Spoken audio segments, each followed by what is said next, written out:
Hello student. Engineering academy के online portal पर आप लोग एक बार फिर से स्वागत करते हैं। तो स्टूडेंट, अभी तक हम लोग स्टडी कर चुके हैं 3 फेज इंडक्शन मोटर के लिए working principle of induction motor.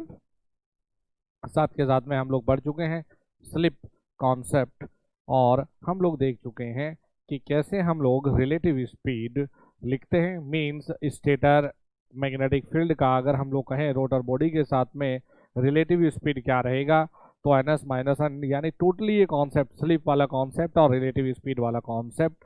साथ में हम लोगों ने जाना है पावर इक्वेशन। पावर इक्वेशन काफ़ी इंपॉर्टेंट है और वहाँ से हम लोगों ने अलग अलग तरह के छोटे छोटे डेरिवेशंस करके उसको स्टडी किया है। साथ में प्रीवियस लेक्चर में हम लोगों ने देखा है फुल लोड टॉर्क के लिए फार्मूला, साथ में हम लोगों ने पढ़ा है मैक्सिमम टॉर्क के लिए फार्मूला। पहले हम लोगों ने देखा है कि स्टेटर का कुछ इम्पिडेंस लेकर हम लोग चल रहे हैं और बाद में स्टेटर के इम्पिडेंस को हम लोगों ने नेग्लिजिबल माना है। तो हमने दोनों सिचुएशन में मैक्सिमम टॉर्क का फार्मूला, फुल लोड टॉर्क का फार्मूला, मैक्सिमम टॉर्क पर जब स्लिप होती है एस टी मैक्स, उसका फॉर्मूले को हम लोगों ने ड्राइव किया। और उसके बाद में हम लोगों ने देखा है कि यदि R D is equal to 0 और X T is equal to 0 हम लोग पुट कर दे, मीन्स स्टेटर के इम्पिडेंस को हम लोग पुट कर दे 0, तो हम लोगों को दो अलग अलग तरह के फॉर्मूले मिल जाते हैं। साथ में हम लोगों ने टॉर्क स्लिप कैरेक्टरिस्टिक्स स्टडी किया है। टॉर्क स्लिप कैरेक्टरिस्टिक्स के साथ में हम लोगों ने स्टडी किया है full load torque upon maximum torque का रिलेशन या कहे रेशियो, साथ के साथ में स्टार्टिंग अपॉन मैक्सिमम के लिए रेशियो। तो ये जो कंटेंट अभी तक हम लोगों ने पढ़ा है ये न्यूमेरिकल सेक्शन के लिए काफ़ी इंपॉर्टेंट माना जाता है। और स्टूडेंट, जो नेक्स्ट हमारा टॉपिक है उस पर चलने से पहले हम लोगों को ये जानना होगा कि अगर हम लोग ये कहें कि हमने इंडक्शन मोटर की जो शुरुआत किया था वो किया था इक्विवेलेंट सर्किट से। स्टूडेंट, अगर हम लोग इक्विवेलेंट सर्किट की बात करें, मींस इक्विवेलेंट सर्किट बहुत इंपॉर्टेंट रोल प्ले कर रहा है पूरे इंडक्शन मोटर की परफॉर्मेंस को एनालिसिस करने के लिए। यानी कि अगर इक्विवेलेंट सर्किट है तो तभी हम लोग हर एक चीज के बारे में, यानी कि एफिशिएंसी के बारे में, या कहें एयर गैप पावर के बारे में, या टॉर्क के बारे में, स्टेटर कॉपर लॉस, रोटर, इन सब के बारे में हम लोग जानकारी ले पा रहे थे। मीन्स या तो हमारे पास में परफॉर्मेंस एनालिसिस करने के लिए दो मेथड होते हैं स्टूडेंट। एक मेथड होता है इक्विवेलेंट सर्किट, जो हम लोगों ने अभी तक स्टडी किया है, जो कि हमारा एक कैलकुलेटिव टाइप मेथड होता है। एक होता है हमारा ग्राफिकल रिप्रेजेंटेशन करने का एक वे। तो स्टूडेंट, जो नेक्स्ट टॉपिक है हमारा उसे काफ़ी स्टूडेंट स्किप करके चलते हैं, उसको छोड़ के जाते हैं। और मैं हमेशा ही ट्राई कर रहा हूँ कि इस कोर्स में पढ़ने के बाद में आप रियल में कहें कि नहीं सर, आपने हमारे साथ में एफर्ट किया है और आपने हम लोगों को बहुत ही क्वालिटी कंटेंट दिया है। तो यहाँ पर कुछ भी छोड़ने का कोई मीनिंग नहीं है। और हर एक टॉपिक की जब तक हम लोग धजिया ना उड़ा दें, हर एक टॉपिक को जब तक हम डिटेल में ना पढ़ ले, तब तक हम लोग आगे चलने वाले नहीं है। तो नेक्स्ट टॉपिक हमारा बहुत ही इंपॉर्टेंट टॉपिक होता है और काफ़ी बच्चे ऐसे हैं जो इसको छोड़कर चलते हैं। तो नेक्स्ट टॉपिक हमारे लिए होगा सर्किल डायग्राम। तो नेक्स्ट टॉपिक जो हमारे लिए है स्टूडेंट वो है हमारे लिए सर्किल डायग्राम। तो जो सर्किल डायग्राम है उसे पढ़ने से पहले आप लोगों को थोड़ा सा एक जो बेसिक बिहेवियर है सर्किट का उसको समझना होगा। यानी कुल मिलाकर अगर हम कहें कि सर्किल डायग्राम आप क्यों ड्रॉ कर रहे हैं, तो आपको सिर्फ यही कहना है कि इंडक्शन मोटर की पूरा परफॉर्मेंस को एनालिसिस करने के लिए हम लोग सर्किल डायग्राम ड्रॉ कर रहे हैं। यहाँ से हम लोगों को काफ़ी कुछ जानकारी आपको मिल सकती है, जैसे कि रोटर कॉपर लॉस के बारे में जानकारी दे सकता है, एयर गैप पावर के बारे में जानकारी दे सकता है, आपको स्टेटर के कितने लॉसेस है इसके बारे में जानकारी दे सकता है। तो एक तरह से जो परफॉर्मेंस थी वो पूरा का पूरा हम लोग ग्राफिकल रिप्रेजेंटेशन से करने वाले हैं। साथ के साथ में आपको ये भी समझना है कि काफ़ी पॉपुलर भी हुआ है इंडस्ट्री वगैरह में, ये मेथड काफ़ी पॉपुलर भी हुआ है। तो देखिए, सर्किल डायग्राम को समझते हुए, सर्किल डायग्राम कोई ऐसी चीज़ नहीं है कि मैंने इंस्टेंटली आपको बताया और आप 100% चीज़ों को समझ जाए। लेकिन यस, डेफिनेटली मैं ट्राई करूंगा हर एक एस्पेक्ट्स में आप लोगों को ये डिस्कस करूँ, या हर एक एस्पेक्ट्स को यहाँ से मैं डिस्कस करते हुए समझाते हुए चलूंगा। प्लीज़ थोड़ा सा पेशेंस रख के लेक्चर को पूरा सुनेंगे मेरे साथ में। अपना जो भी लाइनें मैं ड्रॉ करवा रहा हूँ वो लाइन्स वगैरह मेरे साथ साथ में ड्रॉ करते चलेंगे। तो डेफिनेटली इस क्लास के बाद में आप कॉन्फिडेंट फील करेंगे सर्किल डायग्राम को लेकर। उसके बाद में हम लोग चलेंगे speed control of induction motor, और फिर जितने भी छोटे मोटे टॉपिक बच जाते हैं उनको हम लोग लास्ट में फिर कवर करेंगे। तो जो मेजर सेक्शन है, क्योंकि ये रिलेट कर रहा है और मेरे पढ़ाने का हमेशा ये तरीका रहा है कि जो चीज़ें सपोज हमने पिछले में यहाँ पर छोड़ा था, तो पिछले लेक्चर में, लास्ट प्रीवियस लेक्चर में हम लोगों ने इक्विवेलेंट सर्किट को एंड करके छोड़ा था, तो अब इक्विवेलेंट सर्किट को ही दोबारा से हम लोगों को एक एनालिसिस करना है। तो ये सब चीज़ें हम लोग रिलेट करते हुए चल रहे हैं एक दूसरे से।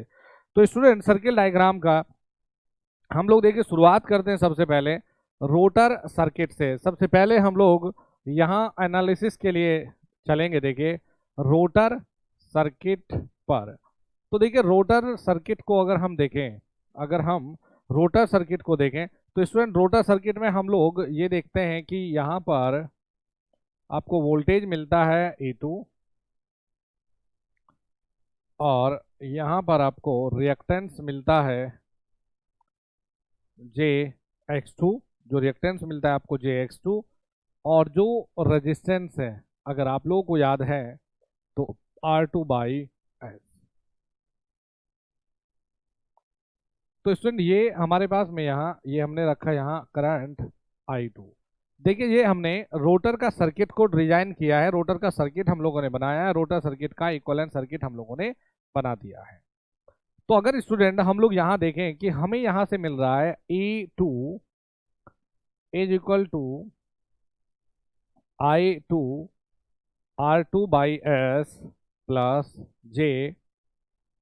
I2 X2 X2। स्टूडेंट आपको मिला ये, ठीक है जी। हमने क्या किया है, पूरे इक्वेशन को हमने स्टूडेंट JX2 से डिवाइड कर दिया। तो JX2 से जब हम लोग डिवाइड कर रहे हैं हमें मिल गया, यहाँ पर देखेंगे JX2 से JX2 कैंसिल, यहाँ मिल गया I2 प्लस में यहाँ आ जाइए I2 R2 अपॉन में JX2, ये लिख सकते हैं हम। तो स्टूडेंट हमें ये भी देखने को मिलेगा कि अगर नीचे प्लस J है तो ऊपर minus J upon X2 is equal to I2 minus J I2 R2 upon में X2, और यहाँ पर स्लिप है तो स्लिप भी रखना है। तो ये देखने को मिला, यानी कि हम लोग अगर स्टूडेंट यहाँ से देखें कि हम लोग सर्किल डायग्राम ड्रॉ कैसे कर सकते हैं, तो अभी सिर्फ आप लोगों को ये छोटी चीज फोकस करना है कि इन दोनों का रिजल्टेंट सम, इसे हमने इक्वेशन नंबर A कहा बेटा, और हमने ये देखा है कि इन दोनों का रिजल्टेंट सम हम लोगों को ये देगा। तो पहले तो आप लोगों को ये समझते हुए चलना है, पहले तो आप लोगों को ये ध्यान देना है कि माइनस के J E2 X2, तो ये समझेंगे कि देखिए E2 अपॉन X2 यानी कि ये term E2 upon X2 legs behind E2, यहां पर क्या दिया है E2, यानी कि E2/X2 डिनोट्स द करंट। तो बेटा यहां ध्यान से देखेंगे ये लैग करेगा किससे, E2 से, कितना एंगल माइनस J, यानी कि माइनस के 90 degree. E2/X2 lag behind E2/90 degree. पहले इसी को खंगाले कि क्या क्या चीजें पॉसिबल है यहां से। तो एक तो पॉइंट बेटा हमने यहां पर ये देखा है कि E2 upon X2 legs behind E2/90 degree. दूसरा यहां पर चलते हैं, हमने लिखा है कि I2 legs E2 by an angle θ2। हमने बेटा ये लिखा है कि जो I2 है ये E2 से θ2 एंगल लैग करता है, ये लिखा हम लोगों ने। इसके साथ में हम लोगों ने देखिए क्या किया है, इसके साथ में हम लोगों ने क्या लिखा है कि I2 R2 अपॉन XS2, ये वाला टर्म लैग I2, यहां पर क्या दिया है I2 by an angle 90 degree, by an angle 90 degree. यानी कहने का मतलब ये है, अगर इस ग्राफिकल रिप्रेजेंटेशन को आप थोड़ा सा एक बार देखें या इन इक्वेशन को आप ग्राफिकल रिप्रेजेंटेशन पर ढालना चाहते हो, तो ये जरूर दिमाग में रखिएगा कि ये इक्वेशन की कहानी क्या है। मीन्स अगर इन दोनों के हम रिजल्टेंट की बात करें तो ये मिलेगा ना, ये मिलेगा। अगर हम दोनों के रिजल्टेंट की बात करें तो ये मिलेगा हमें। और कुल मिला के ये भी याद रखना है कि यहाँ E2/x2 E2 से कितना लैग कर रहा है, 90 डिग्री। ये E2 से I2 कैसे लैग कर रहा है, θ2। यहाँ I2 से I2 R2/x2 कितना लैग कर रहा है, 90 डिग्री। तो इस इक्वेशन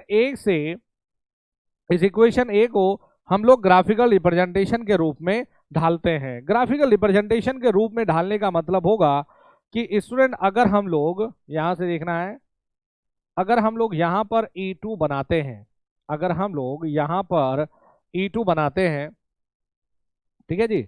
अगर हमने यहां पर E2 बनाया तो इस लाइन पर हमने यहां पर इस लाइन को हमने ड्रॉ किया, यानी E2 से, ये ध्यान देना है बेटा कि E2 से कितना पीछे, E2 से कितना पीछे आएगा ये टर्म, तो ये आएगा E2/x2, ये आएगा यानी कि अगर ये E2 है तो यहां से 90 डिग्री ये बनेगा E2/x2। हमने कहा ये यहां तक है सॉरी, ठीक है जी, E2/x2। और E2/x2 ही कहलाता है डायमीटर ऑफ द सर्कल या लोकस ऑफ द सर्कल। तो E2/x2 का हम लोगों ने यहाँ मिडिल ये देखा, यानी रेडियस पॉइंट E2/x2, और हम यहां से एक सर्कल ड्रॉ करते हैं। हम यहां से एक सर्कल ड्रॉ करते हैं। तो अभी आधे सर्कल को पढ़ लो। तो यहां से आप लोगों को यह ध्यान देना है कि अगर E2 से हम बात कर रहे हैं, E2 से I2 कितना लैग कर रहा है, आप कहेंगे सर E2 से I2 लैग करता है 90 θ2। तो E2 से I2 जो लैग कर रहा है E2 से I2 जो लैग कर रहा है वो आपने यहां से बना दिया जी θ2। आपने यहां से लाइन ड्रॉ किया और ये लाइन ड्रॉ कर दिया आपने कहा I2 पर I2 पर ये लाइन ड्रॉ किया, और ये जो एंगल मिलता है बेटा इसको आपने नाम दे दिया बिंदास तरीके से θ2। ये एंगल को आपने नाम दे दिया θ2। अब ये याद रखना है कि I2 यहां याद ध्यान देना है कि E2 से I2 कितना एंगल है, θ2। अब I2 से याद रखना है I2 से कितना पीछे बनेगा, तो यहां से हमने I2 से θ2 तो ये हो गया, I2 से 90 डिग्री एंगल बनते हुए 90 डिग्री एंगल बनाते हुए यहां एक लाइन ड्रॉ किया। 90 डिग्री एंगल बनाते हुए बेटा यहां पर एक लाइन ड्रॉ किया है, और इस लाइन को हम नाम देंगे, देखिए क्या, I2 R2 अपॉन में XS2। तो अब दो चीजों का, यानी कि I2 और I2 R2 X2, इन दोनों टर्म का जो रिजल्टेंट है ये मिलना चाहिए हमें यहाँ पर ये। तो जब रिजल्टेंट को हम ऐड करेंगे तो मैं इनसे एक दूसरे के पैरेलल में लाइन खींचेंगे, तो यहाँ से यहाँ यही हम लोग को रिजल्टेंट क्या मिलेगा, E2/x2। यही हम लोग को रिजल्टेंट मिलता हुआ दिखेगा E2/x2। एक बार फिर से देखिए, क्योंकि जो जड़े है ना ये यहीं पर है, अभी आपने कुछ नया नहीं किया है। ध्यान से देखिए, एकदम छोटा सा सेक्शन अभी लिया है मैंने, और अगर इस चीज को आप समझ पाए तो फिर आगे कोई दिक्कत नहीं होने वाली है। इस चीज को आपको समझना जरूरी हो जाता है। सबसे पहले आपको देखना है, हमने रोटर सर्किट को ड्रॉ किया है। पहले हम लोग एक छोटे से हिस्से पर देखते हैं सर्किल डायग्राम कैसे हम लोग ड्रॉ करते हैं। बड़े लेवल पर फिर हम लोग कर लेंगे। यदि हमने इस छोटे लेवल पर सीख लिया तो बड़े लेवल पर हम लोग कर सकते हैं। पहले हम लोगों ने लिया E2, जो नॉर्मल हमारा इक्विवेलेंट सर्किट होता है रोटर का, लिया E2 लिया हमने JX2 से डिवाइड किया, यानी कि हमें जो माइनस के JX2 है, माइनस JE2/x2 है, ये यहाँ पर दो चीजों का रिजल्टेंट है, एक इसका और एक इसका। तो यहाँ हमने देखा है कि ये E2/x2 कितना लैग कर रहा है E2 से 90 डिग्री, और E2 से I2 लैग कर रहा है θ2, और I2 बाई ये वाला टर्म I2 से कितना लैग कर रहा है, 90 डिग्री। तो हमने ये लिया है कि E2/x2 जो ये वाला टर्म है, E2/x2 called the diameter of the circle या लोकस ऑफ द सर्कल। तो हमने ये लिया, यहां हम लोगों ने अब इसको रेडियस मानते हुए या इसको डायमीटर मानते हुए हम लोगों ने एक सर्कल को ड्रॉ कर दिया, और हमने कुछ और नहीं किया है, सिंपल E2 से लैग दिखाया I2 θ2 एंगल पर और अब I2 से लैग दिखा दिया हमने I2 R2 और X2 जो ये लिखा हुआ था। अब बेटा ये टर्म देखिए, यहां ध्यान देंगे, अगर ग्रीन से मैं मार्क करूं, यहां पर ध्यान देना है कि ये लाइन का इस लाइन का और यहाँ इस लाइन का जो रिजल्टेंट है ये आना चाहिए हमारा ये वाली लाइन पर। तो हम लोग यही तो करेंगे कि यहाँ से पैरेलल लाइन और यहाँ से भी पैरेलल लाइन, तो हमें यही मिलेगा। देखिए तो ये हो जाता है हमारा अभी रोटर सर्किट के लिए इक्विवेलेंट सर्किट, ये भी हमारा है रोटर सर्किट के लिए। चलिए तो अभी रोटर सर्किट से आगे चलते हैं और हम लोग देखते हैं अप्रोक्सीमेट इक्विवेलेंट सर्किट से। तो इसमें नेक्स्ट हमारे पास में जो इक्विवेलेंट सर्किट है, नेक्स्ट हम लोग देखते हैं अप्रोक्सीमेट इक्विवेलेंट सर्किट से। तो नेक्स्ट जानते हैं हम लोग कि अप्रोक्सीमेट इक्विवेलेंट सर्किट से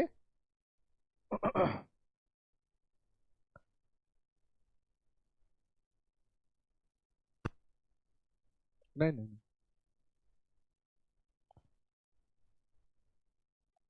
तो नेक्स्ट हमें देखना है अप्रोक्सीमेट इक्विवेलेंट सर्किट से हम लोग कैसे ड्रॉ करेंगे।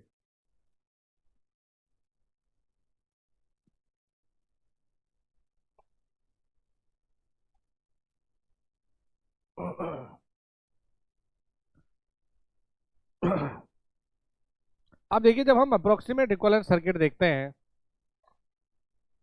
तो अप्रोक्सीमेट इक्विवेलेंट सर्किट होता है, यहां पर बनेगा आई नॉट, यहां पर बनेगा आर डब्ल्यू, ये हो जाता है जे एक्स एम, यहाँ मैग्नेटाइजिंग कंपोनेंट, वॉटफुल कंपोनेंट,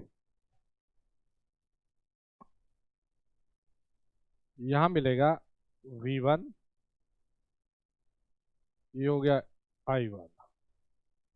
और आप लोगों को याद हो रेफर टू स्टेटर साइड, यानी कि रोटर साइड को हम लोग स्टेटर में लाते हैं, JX2 and finally R2 dash by S।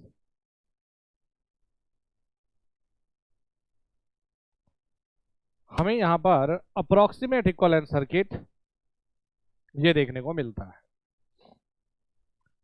तो अप्रोक्सीमेट इक्विवेलेंट सर्किट में स्टूडेंट हम दो तरह से स्टडी करने वाले हैं। पहले आपको समझाने के लिए कि सर्किल डायग्राम कैसे बनेगा, तो पहले फर्स्ट केस में हम विदाउट शंट ब्रांच के देखते हैं, विदाउट शंट ब्रांच, पहले बिना विदाउट शंट ब्रांच, हम पहले बिना शंट ब्रांच के देखते हैं कि सर्किल डायग्राम कैसे बनेगा। चलिए जी, तो स्टूडेंट आप ये देखेंगे कि शंट ब्रांच के अक्रॉस में यहां से यहां तक वोल्टेज कितना है V1। तो प्यारे बच्चों हम कहेंगे V1 is equal to I2 dash R2 dash by S plus I2 dash JX2 dash, इसे X2 dash. Rotor circuit refer to the stator side.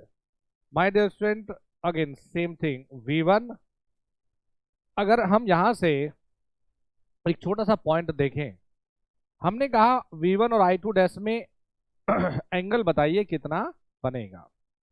हमने कहा angle between V1 and I2 dash, तो ये इमेजिनरी पार्ट है, ये real part है। तो हमने यहां रखा θ2 is equal to tan inverse x2 dash upon में R2 डैश। चलिए मैंने एक छोटा सा मिस्टेक ये कर दिया है, दवाई लेने के चक्कर में एक चीज मिस हो गया इसमें ना,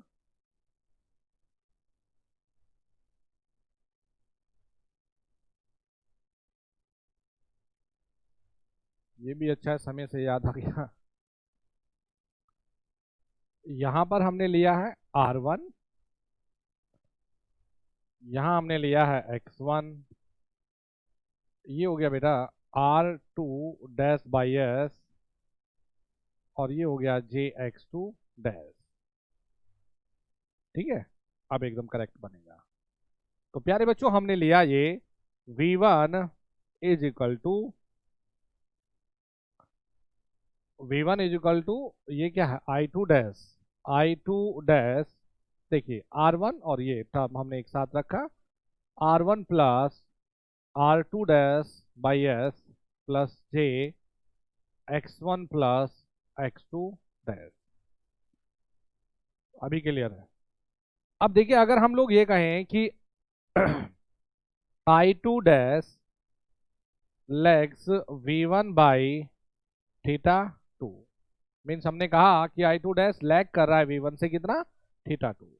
तो यहां जब हम थीटा 2 लिखेंगे बेटा, तो theta 2 is equal to tan inverse X1 plus S2 dash upon R1 plus R2 dash by S,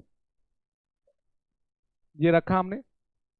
और हमने कहा है इसे इक्वेशन नंबर बी, इसे बेटा हमने कहा equation number B. Equation number B में वही काम करना है जो यहां पर हमने इक्वेशन नंबर ए में किया है। तो हमने यहां रखा V1 J X1 plus X2 dash is equal to, यहां चलेंगे, यहां एक टर्म छूट गया भाई साहब, I2 डैश। तो यहां से I2 जब हम लोग लिखेंगे ये कितना मिल जाएगा, I2 dash JX1 X2 dash cancel हो जाएगा, plus I2 dash R1 plus R2 dash by S upon में J X1 plus X2 dash, हमें मिला है ये। क्लियर? अब देखिए अगर हम यहां से J को ऊपर लिख लें तो V1 minus J X1 plus X2 dash is equal to I2 dash minus J I2 dash R1 plus R2 dash by S upon में X1 प्लस X2 डैश, ये मिलता है हमें। अब हमने इसमें देखिए क्या लिखा है, अभी हम लोगों ने बिना संट ब्रांच के इफेक्ट के ये कैलकुलेट किया है। तो हमने देखे बेटा यहां पर क्या लिखा है, फर्स्ट यहां पर ये देखना है कि V1 upon X1 plus X2 dash legs V1 by 90 degree, ठीक है। और I2 डैश लैग कर रहा है V1 से थीटा 2, जो कि वैल्यू हमने यहां पर रखा। साथ के साथ ये भी याद रखना है दूसरा केस यहां पर बेटा ये बनेगा कि I2 dash R1 plus R2 dash by S, यानी कि ये टर्म अपॉन में X1 plus X2 dash legs I2 dash by 90 degree, by 90 degree. अगर इन इक्वेशंस में यहां पर चलिए बेटा, इसी इक्वेशन में अगर हम लोग S इजकल टू 1 रख दें, ये हमारा क्या था, एट नॉर्मल ऑपरेटेड स्लिप या नॉर्मल रेटेड जो स्लिप था इस पर था। अगर हम लोग इसी इक्वेशन में यानी कि इक्वेशन नंबर बी कहें, या चलिए इसको हमने कहा इक्वेशन नंबर सी, और यहीं पर हमने कहा इसको इक्वेशन नंबर डी, यदि हम लोग S इजिकल टू 1 पुट कर दें, S इजिकल टू 1 पुट करें, तो इंपॉर्टेंट ये हो जाता है कि यहां से जो थीटा 2 है ये हमें देखने को मिलेगा tan inverse X1 plus X2 dash upon R1 plus R2 dash, ये मिला हमें।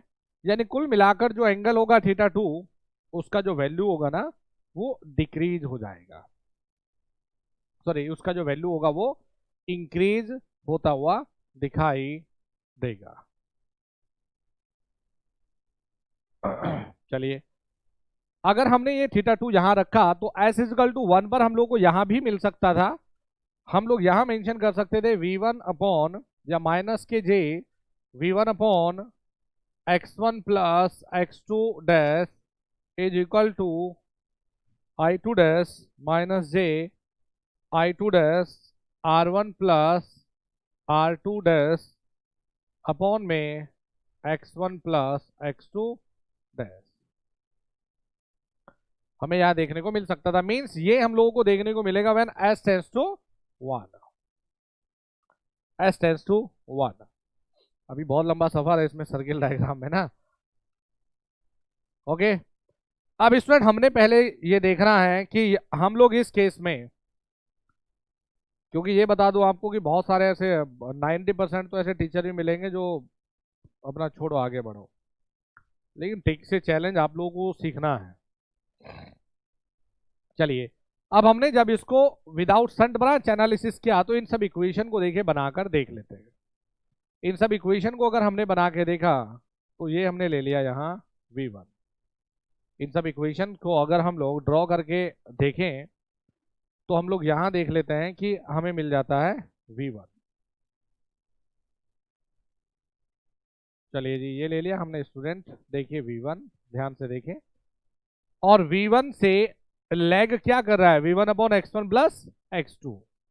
तो ये इस लाइन पर हमें देखने को मिलेगा v1 upon x1 plus x2 dash. तो कई बार आपको ये भी मिल जाता है कि सर्किल डायग्राम में जो सर्किल बनता है उसका डायमीटर क्या होता है, तो diameter v1 upon x1 plus x2 dash. ठीक है जी, अब यहां से इसको डायमीटर लीजिए और हम लोग यहां सर्किल ड्रॉ करते हैं। सर्किल ड्रॉ करिए। अब इसी पर बेटा हमने क्या लेना है कि यहां से इसी के अकॉर्डिंग चलिए, यहां से θ2 एंगल पर यहां से एक लाइन ड्रॉ किया हमने मेंशन कर दिया I2 डैश। सोचिए जरा, हमने लाइन मेंशन कर दिया I2 डैश, और ये एंगल देखिए इसमें क्या लिया हमने, θ2, I2 डैश बनाया हमने। अब I2 डैश और इस नंबर का I2 डैश और साथ में इसका जो रिजल्टेंट है ये हमें ये मिलना चाहिए। तो I2 से कितना लैग करेगा ये टर्म, I2 से कितना लैग करेगा ये टर्म, तो I2 से ये लैग करेगा 90 डिग्री।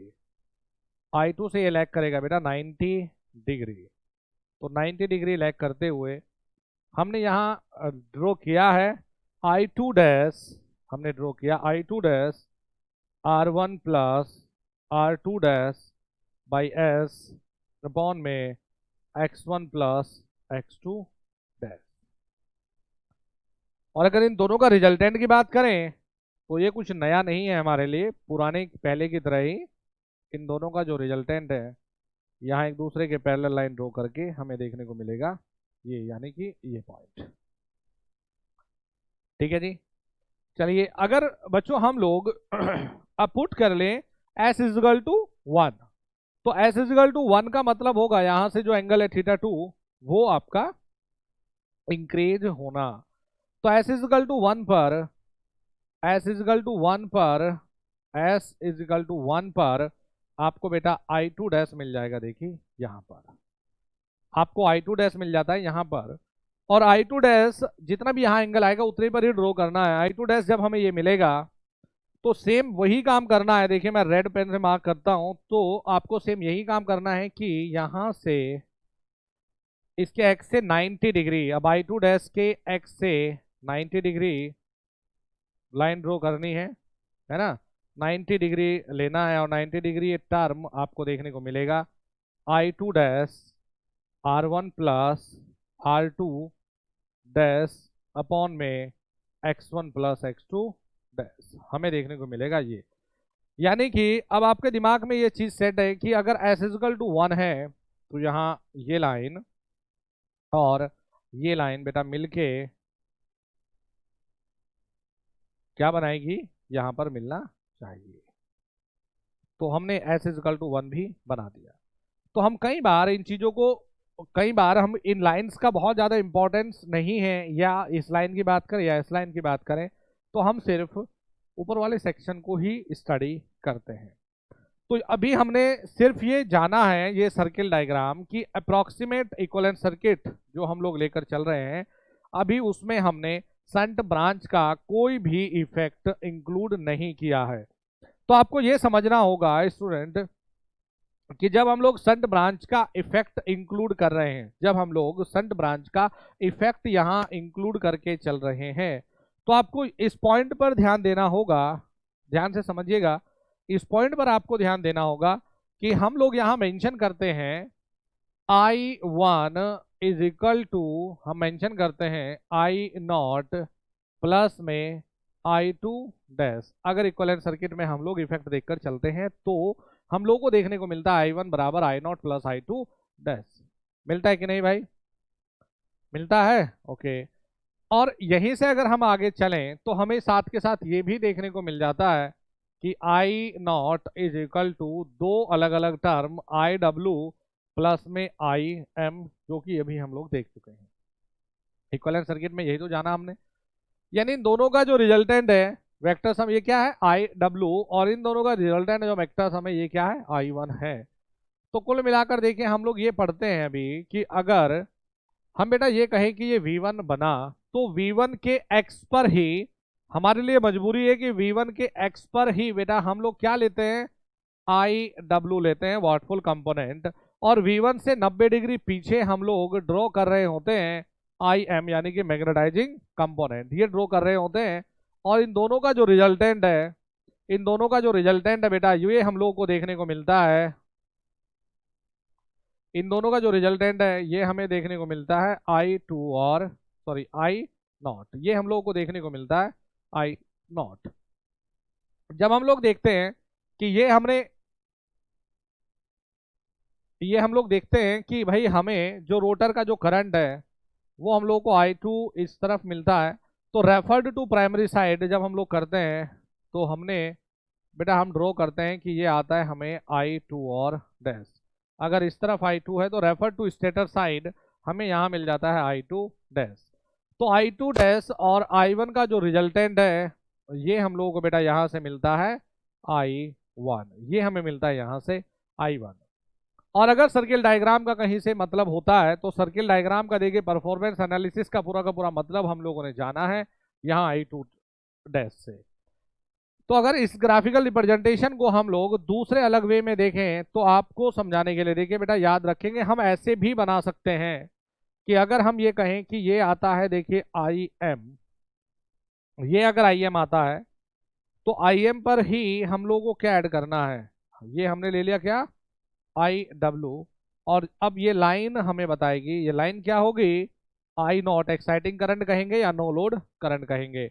अब इसी I0 में I2 डैश के x पर, सपोज I2 डैश ये है, सपोज यहाँ से ये कौन सी लाइन है, अगर ये V1 है तो बेटा ये भी हमारी क्या कहलाएगा एक्सिस ऑफ V1, याद रखेंगे ये भी क्या कहलाएगा एक्सिस ऑफ V1। तो V1 से जितने एंगल पर यहाँ θ2 है उतने ही एंगल पर यहाँ से θ2 बनाएंगे, सॉरी I2 डैश बनाएंगे, जितने एंगल पर ये है इसको हम क्या कहेंगे θ2।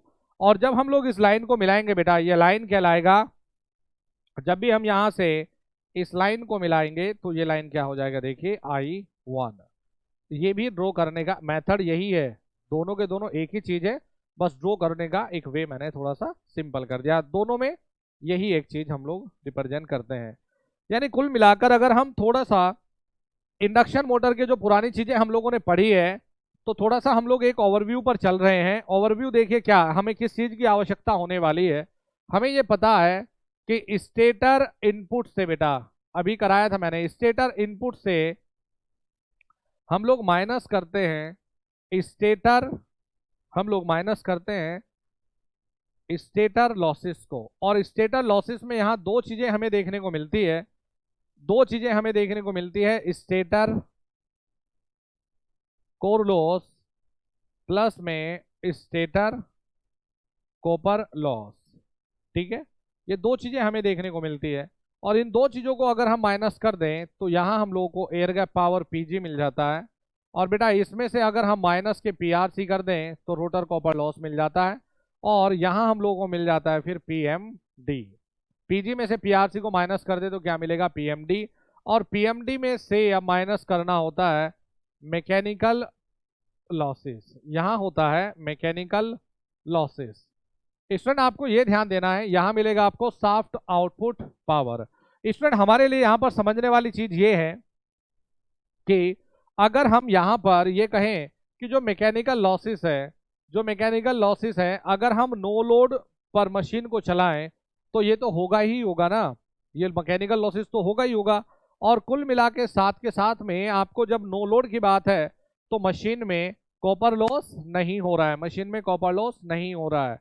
तो यानी कुल मिला के हम ये कह सकते हैं कि जो नो लोड, याद रखिएगा जब हम कहेंगे नो लोड टेस्ट, तो नो लोड टेस्ट पे जो इनपुट हमें देखने को मिलेगा वो दो चीज आपको देखने को मिलेगी। एक आपको देखने को मिलेगा स्टेटर कॉपर लॉस, ये देखने को मिलता है आपको स्टेटर कॉपर लॉस प्लस में स्टेटर कोर लॉस, है ना। अब स्टेटर कॉपर लॉस का जो मैग्नीट्यूड है नो लोड पर वो ना के बराबर है, तो इसे हम यहां से हटा देते हैं। तो हमें देखने को मिलेगा नो लोड टेस्ट पर दो चीजें, एक हमारा स्टेटर कॉपर लॉस और दूसरा हमें देखने को मिलेगा यहां पर मैकेनिकल लॉस। दूसरा हमें देखने को मिलता है यहां पर मैकेनिकल लॉस, दूसरे को हमें देखने को मिलेगा मैकेनिकल लॉसेस। तो यहां हम लोग वैसे भी ये मान के चल रहे हैं, आप जरा इस पॉइंट को समझिएगा कि लॉजिक क्या है। अगर हम यहां देखें नेग्लिजिबल होता तो हमारा stator core, sorry stator core, तो यहां पर नो लोड में भी होता तो जरूर है कि स्टेटर कॉपर लॉस हल्का फुल्का होता है, लेकिन ऐसे ही अगर हम लोग फुल लोड पर बात करते हैं तो फिर मैकेनिकल लॉसेस में भी हल्का सा बढ़ोतरी आएगी। तो जो यहाँ पर ये कॉपर लॉस है वो मैकेनिकल लॉसेस से यहाँ कंपनसेट है। तो कुल मिलाकर आपको सिर्फ ये यहाँ ध्यान देना है कि नो लोड टेस्ट में जो हम लोगों को डाटा मिल रहा है या जो चीज हम लोगों को कंटेंट मिल रहा है वो बेटा स्टेटर कोर लॉस और मैकेनिकल लॉस का एक सम होता है, एक सम होता है। तो अगर ये हम लोगों ने अभी सर्किल डायग्राम सिर्फ और सिर्फ ड्रॉ किया था, ये हमने ड्रॉ किया है जब हमने संट ब्रांच का जो इफेक्ट है उसको हम लोगों ने इंक्लूड नहीं किया है। पहले हम लोगों ने रोटर के लिए ड्रॉ किया है, पहले हम लोगों ने रोटर के लिए ड्रॉ किया है, उसके बाद में हम लोग स्टेटर का हम लोग कर रहे हैं, लेकिन हमने अभी संट ब्रांच का इफेक्ट नहीं लिया है। और यहाँ हमने इसको जो ड्रॉ किया, अब हमने संट ब्रांच का जो पूरा का पूरा वर्किंग है यहाँ पर ये हम लोगों ने सीखा है। तो जो फाइनल हमारा सर्किल डायग्राम है ये देखिए हम लोग किस वे में ड्रॉ करेंगे, यानी कि जो फाइनल सर्किल डायग्राम है इसका मतलब होगा कि संट ब्रांच का भी इफेक्ट हम लोगों को यहाँ पर इंक्लूड करके चलना है। ठीक है, तो इसको जरा देखो भाई एक बार, इसको सभी लोग देख लो और मेरे साथ साथ में नोट हो गया तो हो गया भाई, नहीं तो बाद में दिक्कत होगी।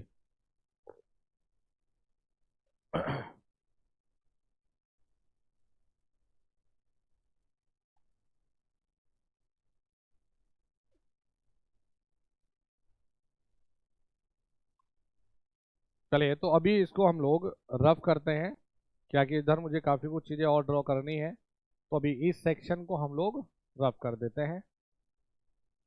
तो अभी देखते हैं हम लोग, ये था हमारा बिना संट ब्रांच के। अभी हम लोग जानते हैं जब हम संट ब्रांच का जो इफेक्ट है उसको भी लेकर चलेंगे, संट ब्रांच के इफेक्ट को भी लेकर चलेंगे और फिर देखेंगे कि हम स्लिप को क्या लिख सकते हैं, है ना। फिर देखेंगे हम लोग एयर गैप पावर क्या हो सकती है, यानी कि एक एक पॉइंट को देखना है अभी। तो एक ओवरव्यू अभी मैंने दिया है। तो फाइनली जब सर्किल डायग्राम की बात आती है तो देखिए हम सर्किल डायग्राम कैसे ड्रॉ करते हैं, और आज बेटा इसको बनाकर देखिएगा। जो दूसरा टॉपिक आएगा वो भी काफ़ी इंटरेस्टिंग टॉपिक रहेगा हमारा, इंडक्शन मोटर का स्पीड कंट्रोल। तो आज जितने भी टॉपिक हमारे होंगे ट्राई करूंगा आज मैं, चाहे शाम तक क्लास लेनी पड़े मुझे 2-3 क्लास में, कि खत्म करूं आपका इंडक्शन। लेकिन मेरा उद्देश्य सिर्फ ये नहीं कि निपटा दो, मेरा उद्देश्य रहता है कि यार चीज़ें समझा दो बस। चलिए अब हम लोग स्टार्ट करते हैं। इंडक्शन मोटर का सर्किल डायग्राम में जब हम लोग संट ब्रांच का इफेक्ट देखकर चलते हैं, तो चलिए जी। ओम प्रभु।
हेलो।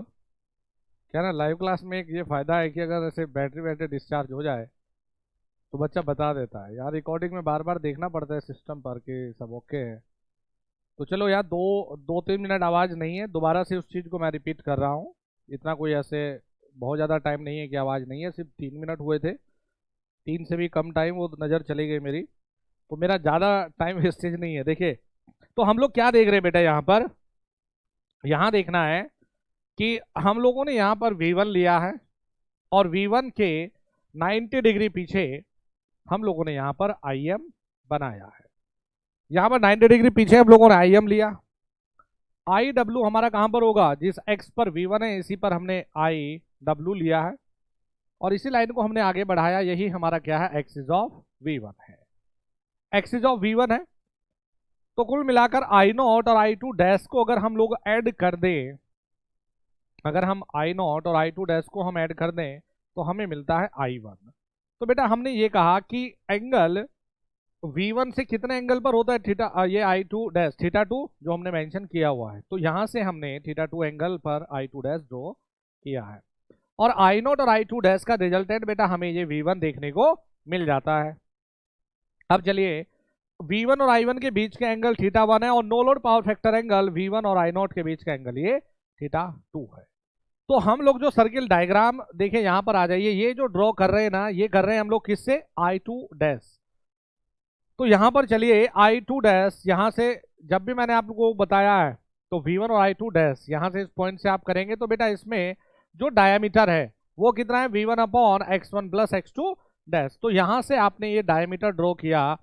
ये डायमीटर कितना? V1 upon x1 plus x2 और आपने ये सर्कल ड्रॉ कर दिया। अभी ये आधा सर्कल आपने ड्रॉ कर दिया। ये तो ये क्या होता है? देखिए, सर्कल डायग्राम इसलिए कहा जाता है कि जैसे हम लोग मोटर के लिए ये बना रहे हैं तो सेम सर्कल डायग्राम हम लोग जनरेटर के लिए भी मेंशन कर सकते हैं। ये हम लोग जनरेटर के लिए भी मेंशन कर सकते हैं। तो आपको ये ध्यान देना है कि I2 डैश, जैसे ये I2 डैश हमने लिया तो I2 डैश से 90 डिग्री पीछे या तो आप ये लाइन आप ड्रॉ कर दें, है ना, या तो आप ये लाइन ड्रॉ कर दें। तो ये लाइन का मतलब भी देखिए कुछ यही था। अगर आपको याद हो तो बेटा ये लाइन भी आपकी कौन सी लाइन कहलाएगी? देखिए I2 डैश ये है। I2 डैश में क्या ऐड कर दें? I2 dash R1 plus R2 dash upon X1 plus X2 dash. तो ये लाइन हम लोगों ने यहाँ पर मिला दिया। वैसे बता दूं आपको, आता कहां से है कि I2 डैश है यहाँ से 90 डिग्री एंगल पर। तो या तो आप 90 डिग्री एंगल यहां पर बना के दिखा दीजिए, नहीं तो आपको यही लाइन नीचे ड्रॉ करके फिर रिजल्टेंट ये लाना होता है। दूसरी चीज, यहां से आगे चलते हैं स्टूडेंट। अगर हम लोग ये कहें कि अगर S टेंस टू हम 1 पुट करें, सोचने की चीजें हैं। अगर बेटा हम S टेंस टू 1 पुट करें तो देखिए मैंने आपको ये सिखाया है कि जब भी हम शॉर्ट सर्किट लेते हैं, सपोज मैंने PRC कहा तो I2 डैश का स्क्वायर R2 डैश कहा मैंने, है ना। नॉर्मल पावर में मैंने S लिखा है, लेकिन एयर गैप जब भी मैंने कॉपर लॉस कहा मैंने कहा स्लिप नहीं है। तो हम लोग क्या करते हैं कि हमने यहां लिया है S टेंस टू 1। हमने यहां लिया S टेंस टू 1। तो S टेंस टू 1 पर जो करंट फ्लो करेगा, यानी जब स्लिप का वैल्यू हम लोग 0 और स्लिप का वैल्यू हम लोग यहाँ 1 पुट करें, जो करंट फ्लो कर रहा है is called A short circuit current. तो ये करंट ये कहलाता है शॉर्ट सर्किट करंट। तो यहां से हमने ये शॉर्ट सर्किट करंट की लाइन ड्रॉ किया है, यहां से लिया हमने और हमने ये लाइन ड्रॉ किया है शॉर्ट सर्किट करंट के लिए। तो this line denotes the short circuit current. ये लाइन डिनोट कर रही है यहाँ पर शॉर्ट सर्किट करंट। और यहाँ हम लोगों ने ले लिया बेटा ये क्या? S tends to 1। और ये लाइन देखिए मैंने I2 डैश ये लिखा मैंने शॉर्ट सर्किट।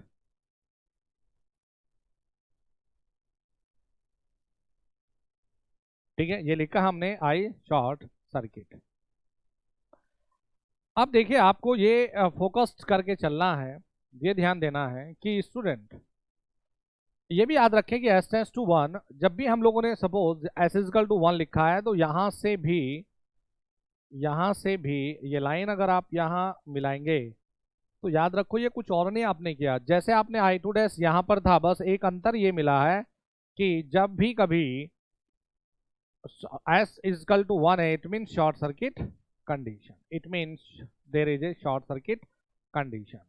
अब यहां आ जाओ बेटा, ISC और V1 के बीच का जो एंगल है is called A theta SC, theta SC। और आपने याद रखना है, आप बेटा ये दिमाग में रखें, आपको ये याद रखना है, 1 मिनट प्लीज। तो यहां देखो, ये हो गया हमारा शॉर्ट सर्किट करंट और एंगल हमने देख लिया थीटा SC। नेक्स्ट देखना है आपको स्टूडेंट, अगर यहां से आई टू डैश से हम लोग यहां S इक्वल टू 1 लाइन को ड्रॉ करते हैं तो is called a output line. Mention करेंगे my dear student, output line is called a output line. Now अगर हम लोग इसी सेक्शन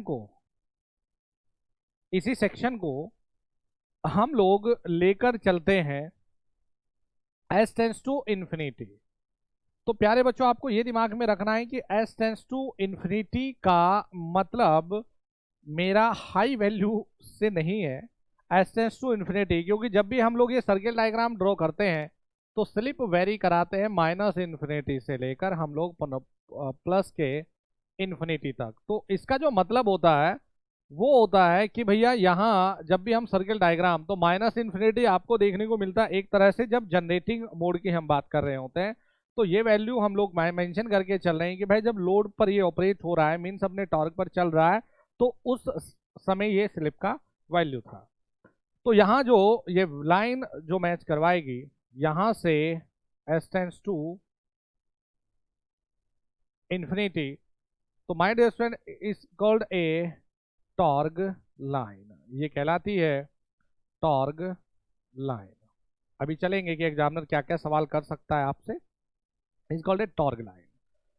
स्टूडेंट इसमें कुछ आपकी सुविधा के हिसाब से मैंने नंबरिंग कर लिया, क्या कि दिन में फोन कॉल्स बड़े परेशान करते हैं, आपकी सुविधा के हिसाब से इसमें अब नंबरिंग करते हैं। और मैंने देखिए नंबरिंग ये किया है कि यहां मैंने रखा O, ये मैंने कर दिया Q, चलिए यहां ये वाला पॉइंट हो गया Q डैश, ये वाला पॉइंट हो गया Q डैश, ये पॉइंट हम लोग रख लेते हैं यहां पर N,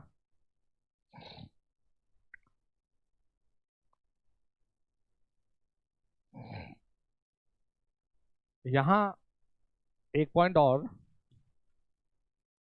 ये N रख लेते हैं, P रख लेते हैं,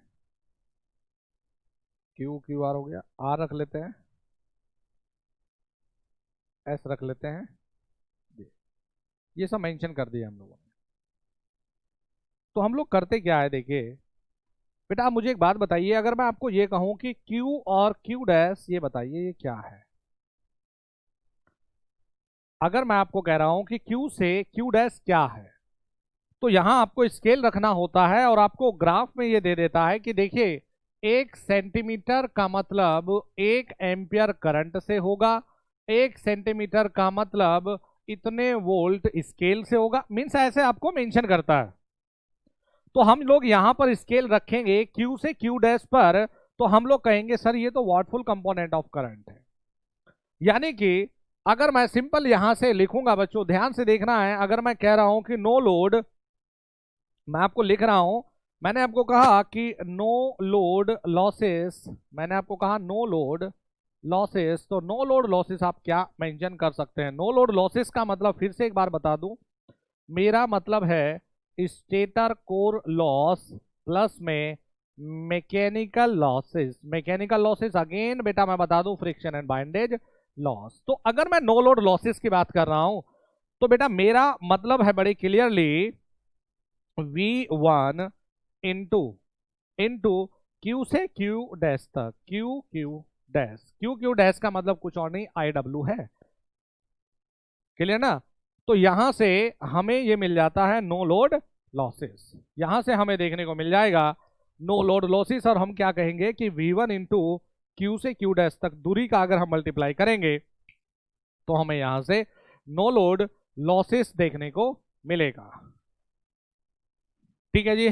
चलिए अब हम लोग चलते हैं बेटा कि अगर हम लोग ये मेंशन करके चल रहे हैं पहले से ही कि भाई क्यू से क्यू डैश हमारा नो लोड लॉसेस है, तो हम लोग क्या करते हैं कि यहां से परपेंडिकुलर ड्रॉ कर रहे हैं हम लोग। देखिए ये लाइन पर, यानी कि एक्सिस ऑफ आई एम, जो कि हमारे लिए रेफरेंस एक्सिस था, एक्सिस ऑफ आई एम। तो हमने यहां पर ये परपेंडिकुलर ड्रॉ किया है। तो इस परपेंडिकुलर पर आर एस टी भी हो गया क्या, चलिए टी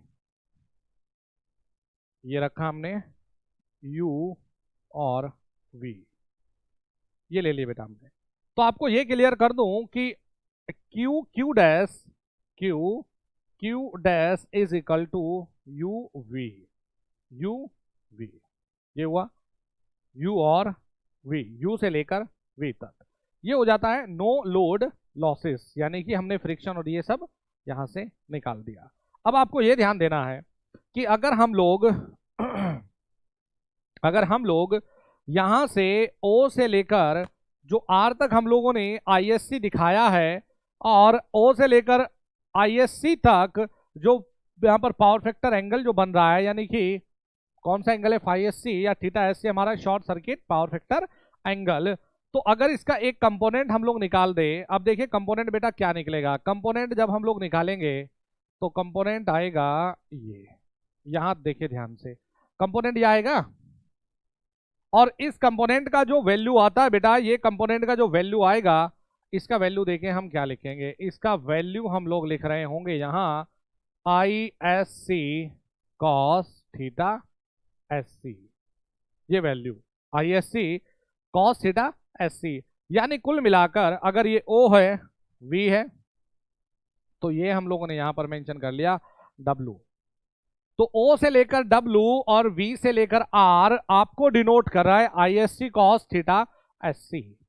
यानी कि अगर हम लोग बेटा ये कहें कि नो लोड नो लोड कर हमारा जो इनपुट था ये था, और अगर हम यहां से मेंशन करें कि power input during short circuit condition, तो शॉर्ट सर्किट में जब पावर इनपुट हम लोग कहेंगे, पावर इनपुट ड्यूरिंग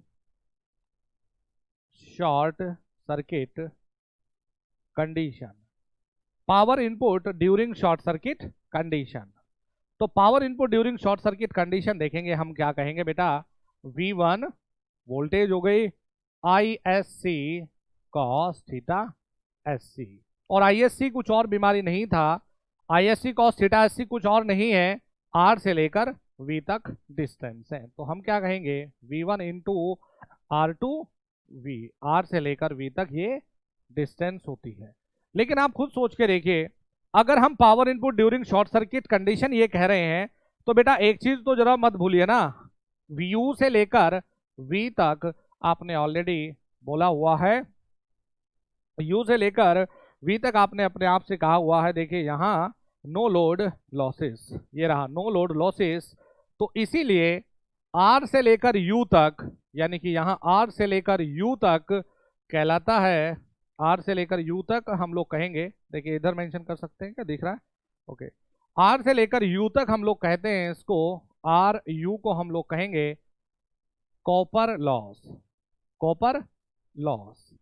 और जो टॉर्क लाइन होती है, टॉर्क लाइन सेपरेट करती है, ये भी एग्जामिनर पूछ लेता है कि टॉर्क लाइन क्या क्या करती है। तो बेटा टॉर्क लाइन सेपरेट करती है स्टेटर कॉपर लॉस और रोटर कॉपर लॉस को। तो याद रखेंगे R से लेकर T तक, R से लेकर T तक डिनोट करता है रोटर कॉपर लॉस, और प्यारे बच्चों T से लेकर U तक, T से लेकर U तक डिनोट करता है stator copper loss, stator copper loss.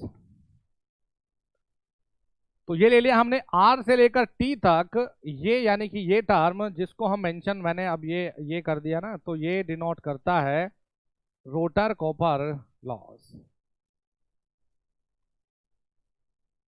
ये डिनोट करता है रोटर कॉपर लॉस, और जो नीचे का सेक्शन है टी से यू तक, ये डिनोट करता है स्टेटर कॉपर लॉस।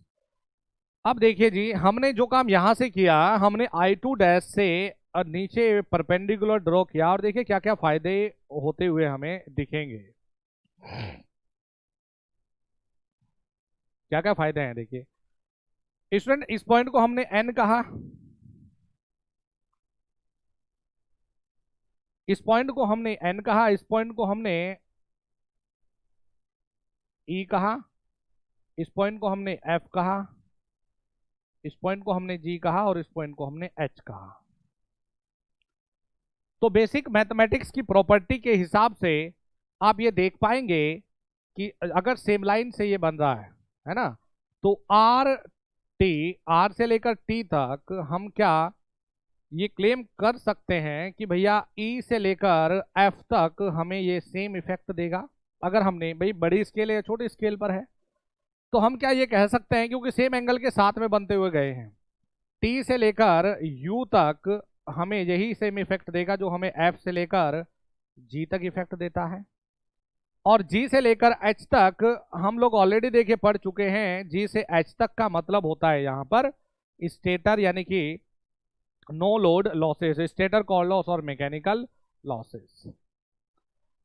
चलिए जी, तो मुझे थोड़ा सा ये सेक्शन को रफ करना होगा, मुझे ये सेक्शन को डियर स्टूडेंट रफ करना होगा। यहाँ पर देख ले एक बार फिर से इसको, हम लोगों ने कुछ नहीं किया, पहले हमने विदाउट संट ब्रांच देखा है, और बाद में बस हमने संट ब्रांच I1 I2 इनको हम लोग इंक्लूड करके चल रहे हैं। तो अब देखेंगे यहीं से हम लोग क्या क्या इंपॉर्टेंट चीजें निकाल के लाएंगे, और क्या क्या एग्जामिनर यहाँ ऑब्जेक्टिव आजकल पूछ सकता है आपसे। क्योंकि अभी ये सोच के बहुत ज़्यादा डिसाइड करते हुए मत चलिएगा ये नहीं आता वो नहीं आता। अगर आपने मेरे कोर्स में भैया एडमिशन लिया है, तो पहले ही बता दूं कि भैया हर एक चीज़ को उस लेवल पर ले जाके डिस्कस करूंगा कि आप रियल में कहेंगे कि नहीं अच्छा हुआ, अच्छा समझ में आया। और एक एक चीज़ को मैं इसलिए टाइम दे रहा हूँ यार कि ताकि आप लोगों को समझ में आ सके। तो हम क्या ये लिखें कि ई से लेकर एफ तक, ई से लेकर एफ तक भी हमारा, ई से एफ तक क्या, आर से एस क्या था, रोटर आर से कॉपर लॉस, आर से लेकर टी क्या था, रोटर कॉपर लॉस। तो ई से एफ तक हमने लिखा रोटर कॉपर लॉस, साथ में जी से लेकर एच तक, जी से लेकर,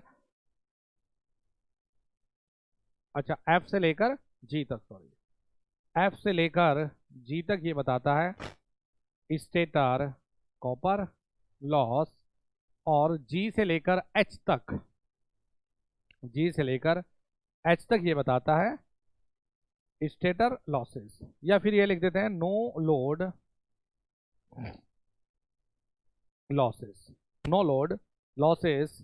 और डियर स्टूडेंट एन से लेकर बात बनती है यहां से, एन से लेकर, एन कौन सा पॉइंट, यहां से लेकर एच तक, इसका मतलब होता है स्टेटर इनपुट, इसका मतलब होता है स्टेटर इनपुट।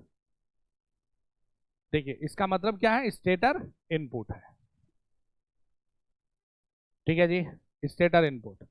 अब ये समझना है, अगर मैं आपको डायरेक्टली कह रहा हूं कि एफिशिएंसी बताइए, एफिशिएंसी बताइए, तो बेटा इनपुट कितना है, एफिशिएंसी का फॉर्मूला होता है output power, output power upon में इनपुट पावर। तो देखिए इनपुट पावर क्या क्या है, स्टेटर इनपुट पावर क्या है, एन से लेकर एच तक, तो हमने लिखा यहाँ एन एच, ये नो लोड लॉसेस में चला गया, ये स्टेटर कॉपर लॉस में चला गया, ये स्टेटर में, ये सॉरी रोटर कॉपर लॉस में। तो आउटपुट पावर क्या बची यहां से लेकर यहां तक, तो ये हो गया एन ई, तो ये हो गया efficiency N H upon N E, आपको डायरेक्टली एफिशिएंसी देता है। नेक्स्ट चलते हैं, अगर आपको बेटा स्लिप पूछा जाए, सोचो जरा, अगर आपको स्लिप पूछा जाएगा तो स्लिप का मतलब होता है rotor input rotor sorry rotor copper loss upon में रोटर इनपुट, या फिर रोटर इनपुट क्या, एयर गैप पावर। तो यहां आपको ध्यान देना है कि रोटर इनपुट समझना है क्या है। तो हमने देखा है रोटर कॉपर लॉस क्या है। रोटर कॉपर लॉस देखिए क्या, ई से लेकर एफ तक, ई से एफ नापेंगे, अपॉन में रोटर इनपुट का मतलब है कि स्टेटर इनपुट में से नो लोड लॉसेस को माइनस कर दे, है ना, नो लोड लॉसेस को और स्टेटर कॉपर लॉस को। तो बेटा ये बताइए कि हमें देखना है नो लोड, तो नो लोड हमारा ये हो गया और स्टेटर का हमारा ये हो गया, है ना, स्टेटर ये। तो हमें जब एयर गैप पावर लिखना है, आप चाहे तो यहां लिख सकते हैं एयर गैप पावर क्या होगा, एन से लेकर एफ तक, एन से लेकर एफ तक क्या होता है, ये एयर गैप पावर होता है। तो यहां हमने लिख दिया ये एन और एफ, तो ये हमें मिल जाता है यहां पर स्लिप का वैल्यू। अगर हमें यहीं से टॉर्क लिखना है, भाई चाहे टीजी लिखो या टीएमजी लिखो, तो हमें क्या है, रोटर इनपुट यानी एयर गैप पावर अपॉन में ओमेगा एस। अब देखो एयर गैप पावर क्या है, एयर गैप पावर है रोटर इनपुट पावर। तो हम क्या लिखेंगे कि एन से लेकर एफ तक, क्योंकि स्टेटर का ये लॉस और ये लॉस माइनस कर दिया, तो एन एफ अपॉन में ओमेगा एस, ये हम लोगों को देखने को मिल जाता है। ये हम लोगों को देखने को क्या मिलेगा, टॉर्क देखने को मिल जाएगा। ठीक है जहां तक। चलिए अब देखिए क्या है कि कई बार ये कहेगा आपको, कुछ लाइन आपको हो सकता है दे दे, और खासकर बीटेक के एग्जाम में तो हमेशा चांस रहता है यहाँ से, जहाँ भी सिलेबस में बीटेक यहाँ तो रहेगा। और मैं ये भी बताऊंगा आपको कि जेई में क्या क्या पूछा जा सकता है यहाँ से, और एई के एग्जाम में खासकर यूपीपीएससी जैसे एग्जाम में यहाँ से क्या चीज़ें आ सकती है, उसको भी मैं डिस्कस करूंगा। क्योंकि काफ़ी स्टूडेंट ऐसे होंगे जो एसएससी जेई का पेपर भी देने के लिए जा रहे होंगे, तो वो उन स्टूडेंट के लिए भी क्या चीज़ें हो सकती है, क्योंकि आजकल एग्जामिनर कुछ भी दे सकता है, कुछ छोड़ के मत जाइएगा। तो देखिए बेटा आपको ये समझना है कि जब हम लोग यहाँ हमने ये डिनोट किया है सेंटर, तो हम लोग करते क्या है कि यहाँ से जो आउटपुट टॉर्क लाइन है, आउटपुट टॉर्क लाइन पर 90 डिग्री, आउटपुट टॉर्क लाइन पर यहाँ से 90 डिग्री हमने परपेंडिकुलर ड्रॉ करते हैं।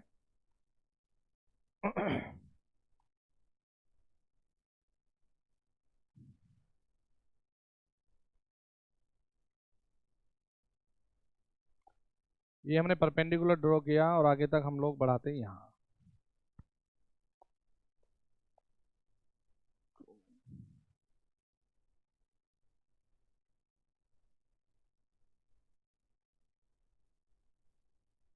तो ये पॉइंट हो गया ए।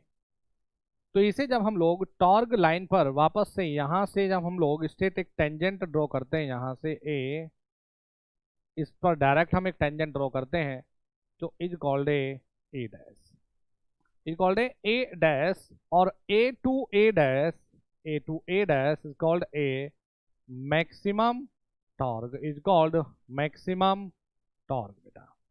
फिर हम लोग यही काम करते हैं आउटपुट लाइन पर, आउटपुट पावर लाइन पर।